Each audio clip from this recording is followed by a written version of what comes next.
2 is if they were in respiratory arrest, meaning not breathing adequately, but they did have a carotid pulse, that's when we're breathing for this patient.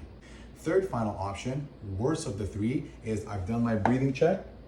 10 seconds later, the patient was not breathing adequately. 10 seconds later, I now do a carotid pulse check, and I did not find a carotid pulse.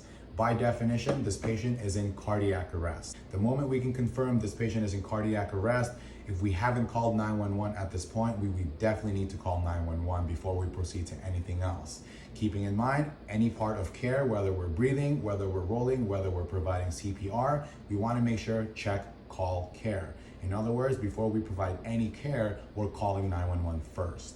If a patient is in cardiac arrest, we need to provide CPR, cardiopulmonary resuscitation. First thing I want to make sure is when we're providing CPR, I would like to expose the patient's chest first. Now, if we're performing CPR, it's not mandatory that we take the shirt off. However, it is encouraged.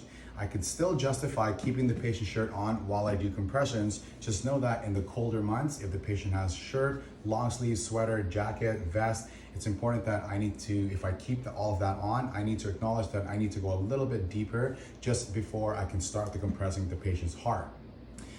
This is why I encourage everyone that if we need to perform CPR, I just simply take the patient's shirt off right away. All we really need to do is expose the patient's chest. Sounds pretty obvious, but if we're taking the patient's shirt off, don't do this. Make sure that the patient's airway is open. Once the patient's airway is open and also exposing the patient's chest, now it's time to start compressions. I just go left armpit, right armpit, I meet right in the middle. My dominant hand on the patient first, my non-dominant hand on top of my other hand. This is okay, this is okay. You can even curl your fingers if you like. I'll let you decide what's comfortable for you. Equally as important are that my elbows are locked and my arms are straight. Remember, we are not doing CPR beside the patient with our bent arms, but rather than beside and bent, it's straight, I'm on top of my patient. Okay, so left armpit, right armpit, I meet right in the middle. Dominant hand on the patient first, non-dominant hand on top of my other hand. Elbows are locked and I'm not beside, but I'm on top and I'm compressing that patient down. You're gonna hear that click. With that click with these mannequins, it resembles 2 things. First thing it resembles is the depth that we have to go. The depth when we need to perform for CPR for adult patients is 2 up to 2.5 inches in depth. There's 2 to 2.5, it's just to accommodate the different body types that you have. 95-pound patient, 2 inches. 300-pound patient, 2.5 inches. The bigger the patient is, the deeper you should theoretically go. The down is important, keeping in mind the up is equally as important. The down compresses the patient's heart, so that way all of the blood in the heart gets compressed out of the heart and now circulated throughout the entire body, so therefore the oxygenated blood is being circulated to the person's vital organs, particularly their brain. The up equally as important.